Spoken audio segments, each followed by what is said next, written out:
check, but this might actually be the 6-month anniversary of this. If it wasn't last week, I forget which week in April I did this first. But we have a very special guest tonight. He is a composer, a multi-instrumentalist, a high-level conceptualist, if you will. We got Ben Zucker in the house. Am I supposed to say something? You can't. I mean, it's improv. You can either choose to play or you can choose to rest. Oh man, making stuff up with instruments is easy. Making stuff up with words is hard. I don't know. Thanks, Tommy. You're too kind. This is really cool. I'm excited. Ben, I met Ben at some jam sessions around town, and he played on the Calculated Discomfort album. We had a day. Getting his electric vibes and acoustic vibes, lots of cool stuff. And we never actually played duo before, so I'm really excited about this. We can talk more. We'll play a little, and we can talk a little bit more about what kind of stuff you're getting up to. But yeah, let's just kick it off with some improvisations. Love it.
once again, if you're just joining us, this is my friend Ben Zucker.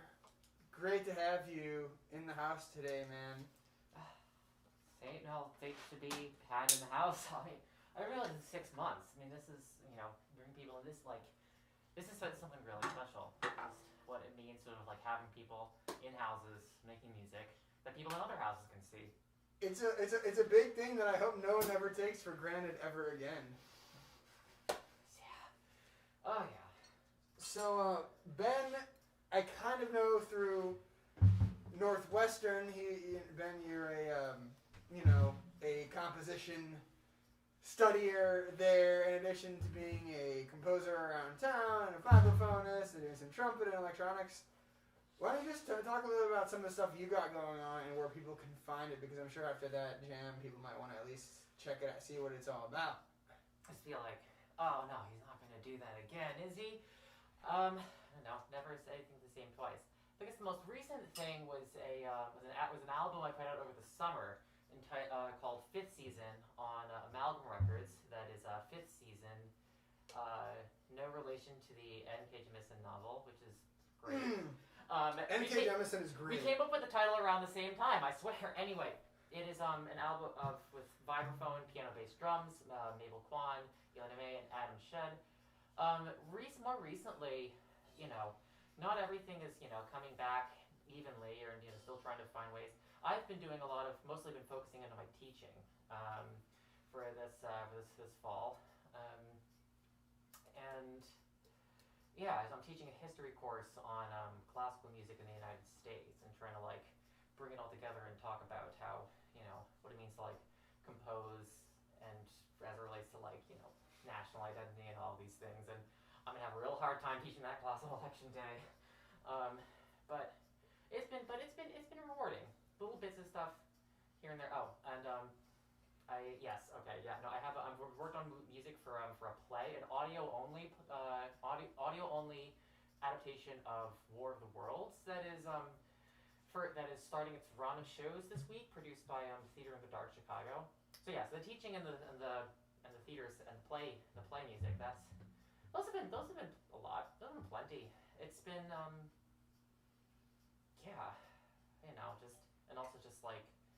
generally just finding ways to stay afloat and attentive. Speaking of staying attentive, and you mentioned teaching, something I actually just recorded, it'll be hopefully coming out next week, a podcast episode, kind of about, it's more about musical identities as it relates to language and accents. But I'm just curious, just we don't need to, we can just do the trailer for a lecture maybe. But I'm just curious, what's kind of some of the stuff you're thinking about in teaching that course, just in general yourself, and how you tie music into national identity? Because that's something I'm super curious about. Oh yeah, well, I mean, a lot of things. I think of music as a way of just of making relations between people and places and objects and ideas, and I don't know. It's the medium through which all of those other things come. So, talking to students who never really thought about what it takes to keep a symphony orchestra going, or why certain styles formed the way they did because of not big transcendental circumstances, but real material stuff. Or in my own stuff, it's about, even right now, it's just sort of how is this thing? What is the object of this situation that we find ourselves in? How is it changing? How is one's becoming a little lopsided, or bigger or smaller, or has just sort of grown a little appendage on the side of it, Yeah, what are the material and cultural circumstances Yeah, that lead more- to music? Yeah. Why do we think it's Sorry. okay to just play drums and a vibraphone in a basement and call it music? At what point did that become acceptable? No, but yeah, it's cool. I think this is a topic that super interests me, because obviously, I think for us as people who study it, and we're less entrenched in one particular style, playing straight ahead bebop or something, or playing melodic deathcore or something. But so I think it's as people, it's it's easy to zoom out and see the total get overwhelmed by the total complexity of it. But I think it's still super valid. I think we're all also cross-pollinated. That I think that the topic only gets more interesting is like how do we get like why is trap music now the biggest like pop music? I don't know, all this stuff, and there's so much sociology. What is it about like a trap sound versus like all of like about who is making it and who seized on it? Like I think that like that's the kind of complexity that like I like to really sit in, and I think that there's a lot of hard stuff that we gotta like just really sit in the same way you just can like listen to like a really thick crunchy sound for a while. That goes up to an extent because sounds, well, we try for it and make sure our sounds don't do harm. We try to. Speaking of, let's try to make some sounds that don't make harm, or if they do, good harm. Maybe we can make a sound that harms the right people. Right. Not to advocate violence, but effect strikes the right thing. Is it still? I think it's good. I pressed the record button to learn everything. Oh, it should say we're still live. I think we are, right? Or did it say we're dead? Yeah. All right. It's always good to check in. I'm doing this new app, and if you just go live from Facebook app, it powers through the low battery notification. And I was at 98%, so we should be good. But on this app, I haven't gotten it to be able to, push. We have to go back online if I hit that 20% mark. But I think we should be good. This is the place to explore it. Yes. Cool. Let's try this.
This is Ben Zucker, everybody. How are we doing on time? What time are we at right now? Yeah. Okay. It's 9:05. We've been going for 5 minutes strong, and Yeah, you wanna tell the good folks paying attention a link where they can check you out, and we'll close it out with one final jam. that sounds like a plan. I guess website that is Ben Zucker Sounds, BenZucker Sounds. Also an Instagram, all that good stuff for albums, compositions, performances, and the whole works. But online is one thing, but in real as a whole is where it's at. Where it's So at. Grateful for that. Thanks again, Tommy. Thanks for being here, man. It's always a pleasure getting to play. We'll make it happen again. Yeah. Who you got coming up next? Next, let's see, what week is? Oh, Carl Maher is gonna be on next week, and I think 2 weeks from now we're gonna have Matt Riggin and maybe a bassist, or maybe get some trio action going. So we got some good surprises going. Spicy. I'm also working on getting the next kind of full band live to be recorded kind of set too, so stay tuned for that. Definitely due for one of those in November. I always want to do one a month. I only recorded one in August. Life got crazy, but gonna get back to that. I'm gonna try to doing like a live, like full recorded for like the podcast episode a month. I'm also releasing a new podcast episode next week, as I alluded to earlier in the show. So also, if you haven't checked it out, make sure to go to my new site, tcdrums.com. I've got all my stuff on there, and if you're someone who tends to like to follow along with my stuff, look at the membership plans. There's some like stuff that like I don't really have like the can't get the resources together to promote it because it's just kind of very personal stuff. But it's if you like what I do, you'll find that stuff I think very enjoyable. And for a small, if you sign up, you can get that stuff and just stay in touch because social media is getting kind of gnarly. So if you do want to make sure you don't miss out on my stuff, definitely check out the website tcdrums.com. All right, we're going to close it out here. Thank you so much. Be back next week. Thank you, everybody.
Thanks so much. Tony Carroll. Hey. All right. So we can hit ye old good pause button.